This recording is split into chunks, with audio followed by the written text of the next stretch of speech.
Hello there, my friends. So we're here with Rosemary Palermo today. How are you, Rosemary? I'm great. It's nice to see you again. How are It's you doing? wonderful to see you. Yes, we ran into each other at a mutual friend's party, but actually, I think you guys were roommates at one point, weren't you? Yeah, way back in college. I don't You want to guys even were- say how many years that was. Isn't it wonderful though to have friends that you can just pick right up and the conversation Absolutely. never stopped? Absolutely. Actually, there were four of us, and we're all still in touch with each other. This was back in 1965 that we first met. So we see each other about once or twice. Well, once a year, maybe once every 2 years. With COVID, it hasn't been so much, but Sure. yeah, it's awesome. It's awesome. It's like the friends that you can pick up a conversation as though you saw them yesterday. And we were at her place because she's written a book, but you've written several books and Yes. know how to self-publish. So that's what we're here to discuss today. But first, we're going to get to know you a little bit better. So I'm going to do a couple, like 5 little quick questions. We'll just do a little speed round. And that way everybody will get to know each other. So do you prefer tacos or egg rolls? Egg rolls. Ah, good. Do you prefer Harry Potter or Lord of the Rings? Lord of the Rings. Okay. Peanut butter or jelly? Oh, they have to go together.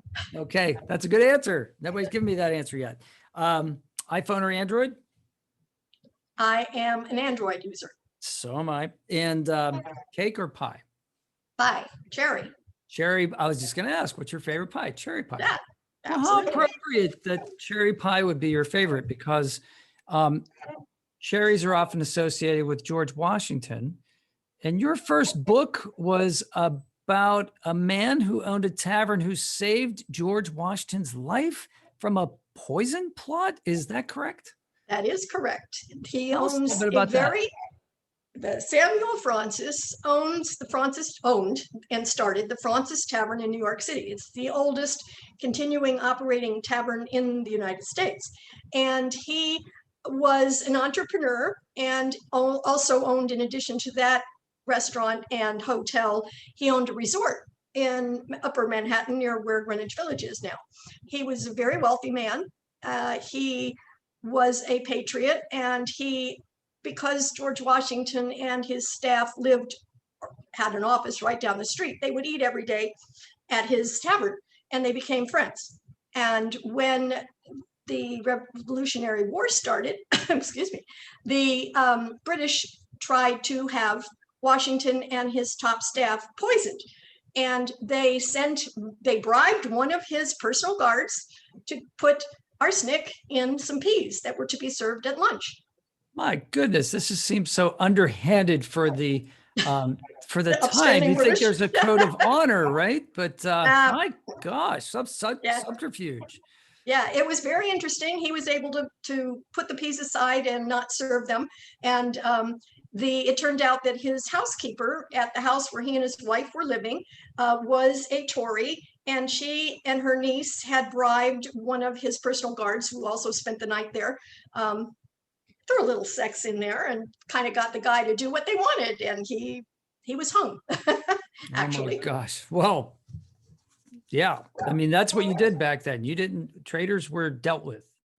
When we say tavern, when we say tavern now, we're thinking of mainly a drinking establishment. But Right. as you pointed out, he was trained as a culinary, maybe not a chef as we would call it now, but certainly as somebody who was skilled in preparing food. So, taverns had a multi-purpose, back then, did they not? They were not only eating places, but they were also places for lodging, because whenever anyone landed at the port in New York, they would have to find a place to live temporarily until they found their own home, or if they were visiting, or if they were sea captains or men of wealth who were there to trade. And his was the highest regarded establishment because of the food and because of the quality of the rooms. And the house that he turned into, the Fraunces Tavern, had been a very wealthy man's house that he bought before the Revolutionary War and converted into a tavern. But it was lovely, and it had lots of elegant accoutrement that made it very comfortable for the wealthy people to be there. Well, a place for a commanding general to spend some time, Yes, well, in fact, when the English actually occupied New York and Washington fled, which is where he went all over, was in Valley Forge and all of that. Sam Fraunces was actually captured and was sentenced to cook for the head of the English army, and eventually paroled back to his own restaurant where most of the highest ranking English officers were living at the time. And so he was able to actually overhear a lot of conversations and pass that information on to Washington. And as part of that effort, he was able to foil the plot to kill Washington and Lafayette when they visited West Point, when Benedict Arnold became a traitor. And Wow. so he was able to foil that plot and save his life again. So he saved his life at least twice, Yes. and maybe more. And the knowledge, I am just shocked that the British, I assume that the plot that the British hatched to poison Washington was prior to them, I was going to say abducting, but taking Sam Fraunces into custody. And yet they trusted him to prepare food for them. They didn't. Well, they did, yeah. Because he was a man of honor, and he was the best chef in the colonies at the time. His restaurant was like the top-rated restaurant in all of the country. I mean, in all of the colonies, from Boston down to Florida, he was. Which Florida was still part of the Spanish. Florida. Yeah, but into the Carolinas, I mean, he was acknowledged as the best chef in the country, which is why Washington then hired him to be the steward for his first official presidential house, first in New York and then in Philadelphia. So, well, I'm certainly can understand why you were fascinated by the subject. But what gave you the impetus to actually write your first book? I mean, that's an undertaking that many people will often say, "Oh, I should write a book." But to actually do it, what? Well, I would say that my primary love is research. And so I had spent about 1.5 years researching this guy, and I had put together so much information. I thought, well, this is stupid. I mean, I should just write a book. I love to read. I'm a good writer. I've been writing for many years. And so I just decided to do it, and I did it. And it was like, oh, I'm retired now. I have the time to do all this crazy research, and it can produce something for all of that work. So why not? So I got off and started writing and publishing, and been doing it ever since. It is time consuming, is it not? Very. But for me, the fun is the research. And I mean, I go down the rabbit hole, and I can spend literally days, weeks, and months researching things. And I love that part of it. Then putting it all together into a book, and that's easy for me as well. It's the editing to bring it all down to something that becomes readable and not, 600 pages long. There's the hard part. And then all of the crap about indexing it and putting together the front speaks and the back pieces and the covers. I mean, that's the not fun part for me. But so that's, I think this is something that writers often struggle with. I know I do as well. I think every writer probably does. But it's kind of like when I liken the analogy to golf. Golf is two things. First, you get up on the tee and you look at the wind speed and you look at the distance and you determine where the other players had landed and where you hit the ball the last time you played this hole. And then you make all these calculations in your head. Then you select a club. And then it's something completely different. You have to be calm and settle down and get into the flow and swing the club. To me, swinging the club is writing, because when I'm in the flow, my muse is speaking to me. I can write. But then I have to do the editing part, which is the technical part, right? And that's not as much fun to some people. Not at all. And I think a lot of writers get discouraged at that point. But like golfers, you can hire a caddy, right? You can have somebody edit your own stuff. But do you do that? Do you edit your own stuff, or do you have someone else do it? No, I actually, what I have done is I've asked several people who are good friends and who are fair critics to read parts of each of the books that I've done. I've asked for their input in terms of their critique of how the writing is going, whether the flow works. And I mean, I do all the editing as far as spell check and paragraphing and all of that. And I do all the pagination. I do all of the re-edits myself based on their input, primarily because when I first started, I had no money. So it wasn't an option for me to hire someone else. I would love to be able to hire for the books I'm doing now. I mean, I've got 2 large volumes of history that I'm writing about the early settlers to California. The first book is about the first families that came, and the second book is about the women in their families and some of the things that they experienced. And it needs to be indexed as a double volume. That is a huge job. But at $2.50 per word to be indexed, it would cost me thousands of dollars to hire somebody. So yeah, that's something I'm going to have to learn how to do. And it's going to take a lot of time. That's not a fun one. I'm not looking forward to it. I think there's another illusion that beginning writers sometimes think. Sometimes they think that, well, I'm going to write this bestseller and I'm going to be rich and everything's going to be great, and then I can write at my leisure. Yeah. But that's not Good luck with necessarily that. true, is it? No. Writing doesn't Actually, necessarily pay well. Writing doesn't pay at all. Marketing pays, and it is a big part of trying to make a book successful. I was lucky with my first book. The book with Samuel Fraunces actually has been optioned for a movie. And so if that does in fact happen, that will of course give me tons of publicity for the other books. But in fact, most writers never get read. Bookstores will not cover indie books. I have a private, because of my focus on the biography of Samuel Fraunces, I was able to get bookstores in the National Park Service that are part of the Washington legend, so to speak, carry those books. And they've sold well. But yeah, the other things, it's a matter of trying to get the word out there. And although I was a salesperson for most of my life, I just don't like flogging books. It's not my thing. So that's where it would help to have an agent.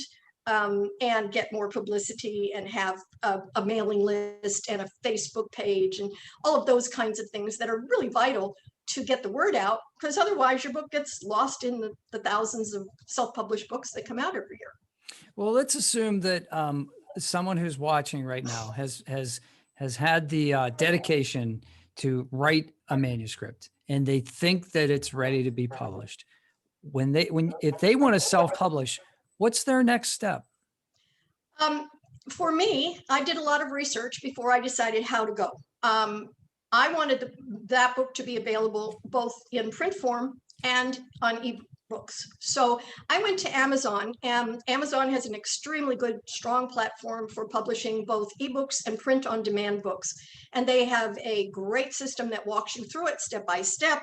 How they have templates for covers. They have a lot of advice. You can hire people online with them who can also help you with editing and things like that. For the books that were going to be sold in bookstores, I needed to have a non-Amazon publisher because they won't buy from Amazon. So I went to Ingram, and Ingram Spark is the version of the Ingram publishing, and they sell to all kinds of bookstores and libraries. And so I have basically two publishers, and I've been getting sales from both. It just depends on, where the visibility is and how much comes in every month. And believe me, it's not enough to live on. Yes. Not even close. Might buy a nice bottle of wine once in a while, but that's about it. I know. I actually did publish through Kindle Direct Publishing. Is that what you're talking about when you're talking about Amazon KDP? Yes. So yes. if anybody needs to do that, that's what you want to look for. Exactly. And it was very, I was able to make a simple cover. Yes. Very interesting how it's set up and really just step by step, as you said. Yeah, But they really walk you through every bit of it, and they answer questions. And there's a large blog community that you can write to if you have specific questions that aren't covered in the frequently asked questions. And they've been very responsive. I've been very pleased. And the book quality that I've gotten when I've had print on demand come to me, so I've been able to give them out as signed copies to friends. The quality's been very good. So I have nothing but praise for that. So the advantage of this, I had a previous guest who was a publisher. He has a small publishing house. He publishes about 5 or 6 titles a year. And he does it the way that was often the classic way of doing it, which is that you get a run of, say, several thousand books, you put them in your garage, and then you try to get somebody to like buy them or sell them for you.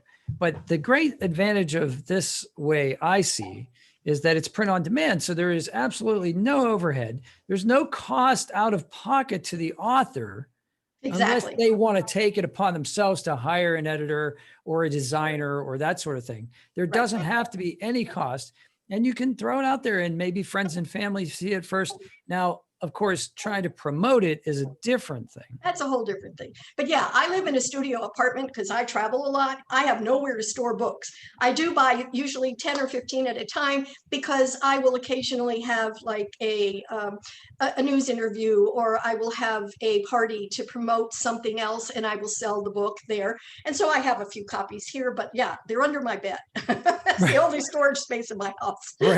Right. Gotcha.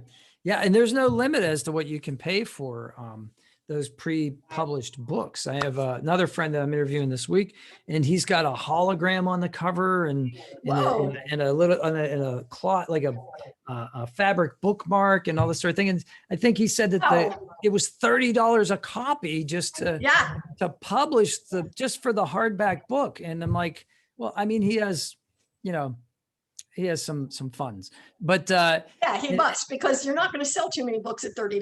Unfortunately, you have to also look at the mechanics of the costs. I mean, people are used to buying books at around $15, $16. And Sure. And Amazon has lots of metrics about where your book should be priced for the kind of category it is. And basically that's how I arrived at not, looking at my cost. Of course, cost to publish was fairly low, but looking at what's a sweet spot to get things sold. Well, that's a really great point. I hadn't thought of that, but when I was trying to determine a price for my book, there seemed to be two different strategies. There seemed to be the sweet spot strategy, and then there seemed to be like try to give it away and just get people to read it. Now, unfortunately, Amazon will not let you charge nothing. I think the minimum for a printed copy was something like $7.99, and I think that the minimum for a Kindle copy was $2.99. That's the least. They actually go down. They do have promotions, and they will let you do free promotions for a short time. They'll also let you offer a sale price of like 99 cents or something on various platforms, which I have not done because you're still paying for the publishing cost, and obviously you're putting yourself in the hole with that. Right. But when I put out some of my other books that are more popular kinds of things, I would look at that. My work is primarily historical. They're nonfiction history books. There's a fairly limited audience for that kind of thing. And for me, it makes more sense to just do targeted marketing to them than to try and do a big blast and get things for free. That's all Yeah, I was going to say, I've been featured on Goodreads and Fuzzy Librarian and things like that, and it has given a small surge of purchases. But yeah, that's not my target audience. So that's pretty much what I read exclusively is history. I was a fiction writing major, but Benjamin Disraeli said once, "If I want to read fiction, I'll write something." And, well, he could certainly do that. And he was a writer, wasn't he? Yes. He was very eloquent. And but I just find that, as you said about the pea plot and the arsenic poisoning, I just find there are so many anecdotes in history that you can't even make up you can't make this stuff up. If you made it up as a fiction writer, people wouldn't believe it. Exactly. I look back at the last 4 years and think the same thing. If somebody wrote that as a fiction book, nobody would have believed it. And then to tie in the connection with Benedict Arnold to, it just, and of course, knowing what I know now about history and the revolution, it was a small cadre of officers. So yes, that does make sense. But to someone from the outside who doesn't have that knowledge, they would say, well, that's preposterous. How could they all know each other? But in fact, they did. They did. I mean, he had around him, Washington had around him 6 or 7 key generals. They would come to meet with him in Washington, and they were dispersed to various fronts. But this particular plot, they were getting together because the English were about to invade Manhattan. And so they were making major plans on what to do. And the arsenic, if it didn't kill them, would have incapacitated them enough to be kidnapped Sure. and ransomed to England, or killed them outright, because some of them were older and not in good health. And so it would have put an end to the revolution right away before it ever even started. Well, I remember what Ben Franklin said. When they signed the Declaration, he said, "We must all hang together, or we shall surely all hang separately." Yes. The British Yes. were taking this very seriously. Oh, they were, absolutely. Because if this colony broke off, then what was next? Egypt, India, all of the places that were, the real economic powerhouses of their empire. Especially and the French, India. and this was part of a larger picture. The French and the English were basically the two superpowers in the world at that point. Right. As was Spain. And the French were very interested, and the Spanish, in seeing England weakened in whatever way possible, geopolitically. Which is why Lafayette came with the blessing of the French king and assisted the United States to become the United States, and assisted American colonies to become the United States. And it was amazing, given the amount of people that were actually fighting in the Revolutionary War on the colonist side, that they could overcome huge formal armies as England had. And if France hadn't come to our assistance, we would not have been able to do that. So that is so true. I think it's an underrated that, the French strategically were so pivotal. Yes. I often have this argument with friends who also read history, and we talk about Washington. We talk about Washington's prowess as a general. And I see that you have an opinion. He wasn't a great general. He was a good leader, but he wasn't a great tactician. His strategies left a lot to be desired. As a matter of fact, he lost like almost all of the battles that he fought. Yes, he did. And it's a miracle. It really was a miracle that we won the war, to be honest. It was his tenacity, his dedication to the cause, his refusal to give up. That really, and I think the personal loyalty of the men around him, because he was a person of honor. He did not take a salary during the entire war. He kept a list of all of his expenses, right. But he was wealthy enough to be able to not take money from the colonies while they were struggling. And but he always made sure, as much as it was in his power, that his men were taken care of. And it was he was well loved by a lot of people. And when the war was over, and he stepped aside, he didn't want to be made, a general or a president or anything else. They had to call him back to do that. So I think it left a big impression in a lot of people's minds that, he wasn't out for power. He started a tradition which was pretty much unheard of certainly at the time. They had to go all the way back to the Romans, to a guy called Cincinnatus, who basically was called in at a time of crisis and then went back to his farm. Yep. And that's exactly what Washington did after 2 terms. And he went back to his home, his farm, and ceded power. And there is no doubt that he could have been a Napoleon Bonaparte. He could have been a dictator for life. His level of popularity was insanely huge. Yep. And he basically, he basically won the war for us. And, that was the popular opinion. But it's interesting. We often talk about Lafayette, but there was another Frenchman whose name was Rochambeau. Yeah. So, of course. So I tell people about Rochambeau, and they think of some child's game, which I never played. I don't understand what they're talking about. But Rochambeau said to Washington was really upset about losing New York. He really wanted to get the British off of Manhattan. And Rochambeau said, "You're never going to do that. That's just not going to happen. They've got the fleet there. They've got so many troops." He said, "What you can do, though, is you can move your army south, and you can pin Cornwallis against the Chesapeake Bay." Mm-hmm. And it just so happens that it's time for the French fleet to move from their winter I think it was, to move their fleet. I forget whether it was winter to summer, summer to winter. I forget the calendar now. But, and he said, Admiral de Grasse has a few weeks. He can bottle up the estuary And then there's no way the English can help Cornwallis. And then the Battle of Yorktown happens. And that was the pivotal point. Yeah, absolutely. Exactly. So it was because the French fleet was able to pin the English fleet and surround them. And that the war continued after that, but that was really a turning point. Yeah. But Washington, I think you have to give him credit that he was humble enough to take advice. Yes, he was. He knew his limitations, and he had surrounded himself with men that were much more skilled at war than he was. And there were some heroic things done by them as well. I mean, that don't get talked about enough. There's also speculation that the amount that the French crown spent on trying to help the American cause actually led to their financial economic complications that led to the French Revolution as well. It absolutely did. It was a huge amount of money. It overextended the French crown at a time when they couldn't afford it. And the success of our revolution stimulated a similar one in France. Unfortunately, they went a whole lot further than we did. And, you know, the guillotine was never used in the United States, but it became a time of terror in France from their revolution. So.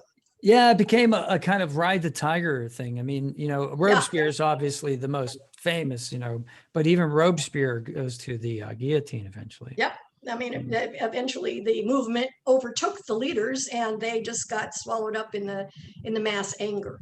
And, you know, it was a very trying time for the country and for the people. I mean, my mother is French and I have family that went all the way back to that. So it was scary for a lot of people, very scary. Well, we've covered your first book in great detail, but you've written several others. Tell us, like, what other subjects have you covered? Well, I wrote a book called Murders in Mendocino, and it was taken from all of the newspaper notices of murders during the early time up until 1900 in Mendocino, and that was the Wild West. I mean, they were cattle feuds and sheep feuds and people killing each other and divorces, and it was wild. So anyway, I wrote a book about that. It was primarily intended for tourists in Mendocino, you know, who were just driving around looking at things, but unfortunately it came out right before COVID, so it hasn't sold very well. The two books that I'm writing now are Tangled Roots, which is about the earliest settlers to come to California, basically from 1768 to 1800. And then the second volume of that is Silent Voices, and it is the voices of the women that you don't normally hear in history and their stories, what happened to them and what they were able to accomplish, what happened to some that were not so lucky. And so that one goes up to essentially to past the time when the United States brought California into statehood.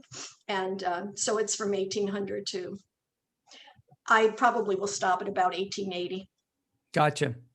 So we'll put links to all of the books that you have that are available in the description box below. And yeah, I often send out a questionnaire when I ask people to be on the show, and sometimes I ask them about something that they've done for someone else. And you came up with a very unique answer. You gave away your Kindle to someone on the street. Well, I walked dogs for a friend, and this man was always very clean, but he was homeless, and he had a bag with him, but he was always very polite, and he was always carrying a book from the library. And I got a new Kindle, and I cleaned my old one off, and I gave it to his name is Bill. And I brought it out to him one day and I said, Bill, I would like to give you this if you're not offended. And there's so many places that you can download books for free from the library or from websites, because he could get internet at the library. And he literally cried. He said, this is the best gift that anybody could give me.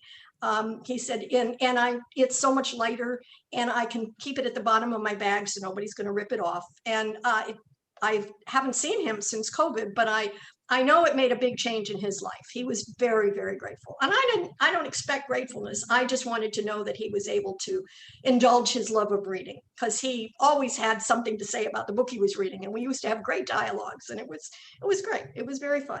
That's fantastic. I just love that. Thank you for sharing that story with us. You're welcome. Thanks for asking. Well, I just think that, it needs to get out there. I mean, we're reluctant to brag about things that we do in these veins, but I think that it's encouraging to have examples of ways that we can take things that we may think, well, this is a useless object to me. Exactly. Let's find a way for this to be used. And certainly in someone else's life has been enriched by it. So that's a win-win. I'm always looking for the win-win situation. Yeah, we don't have enough of those. Nice. Yeah. That's great. Yeah. And you brought up a good point. I need to do this. There is an option when you publish your book on KDP to print a large print book as well.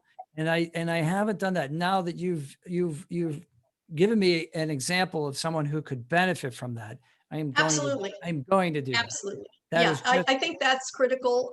As my mother reads all kinds of things. I mean, she's mentally still there, but with her sight failing and her hearing going, it's difficult for her to read as much as she likes. And she, her mobility is limited. She's 96 years old. She can't move around as much as she used to. So she reads almost all day. And in that or watching cooking shows on TV. I just spent 3 months with her taking care of her. So believe me, I was like, I've learned how to cook like you would not believe. What's your favorite dish now to cook? Oh, I cook everything. I cook basically Mediterranean, Italian and Greek. That's just because that's my favorite to eat. But I'll cook anything. I love fish. I love, I don't eat a lot of meat. I'm primarily a fish and vegetable and pasta rice girl. This morning I was watering the garden and I saw the first tomato of the season up here. So Yay! I'm very excited. Yes. With peppers and tomatoes. So we're going to be doing a lot of Italian cooking. I love it. Love it. It's healthy. It is. It is. Yep. Well, Rosemary, you've inspired me to go back and revisit my book and publish that again in large print. And I'm sure that anyone who watches this is going to be inspired by your conversation today. Thank you so much for having You're this very conversation. welcome. Thank you. I hope we can do it again. Yes. And if you still are watching, please smash like, because what that does is that helps the YouTube algorithm to promote this video so that more people can be exposed and inspired by these videos. So thanks everyone for being with us. Rosemary, is there anything you'd like to say before we just that I appreciate the opportunity to talk to you again, and I look forward to doing it again. Oh, we can do this very many enjoyable. times. Yeah, thank you. Very enjoyable. Thank you. Yes, and that's just one book we covered. So there's plenty. Yeah, really. For us There's to talk lots more. and don't get me wrong, I can go down the rabbit hole with George Washington and especially French Revolutionary history is an area of knowledge of mine that's relatively deep. All right, well, we're going to sign off. I just want to say to everyone out there, have a great day and see if you can do something nice for somebody today without getting caught. Bye. Bye-bye.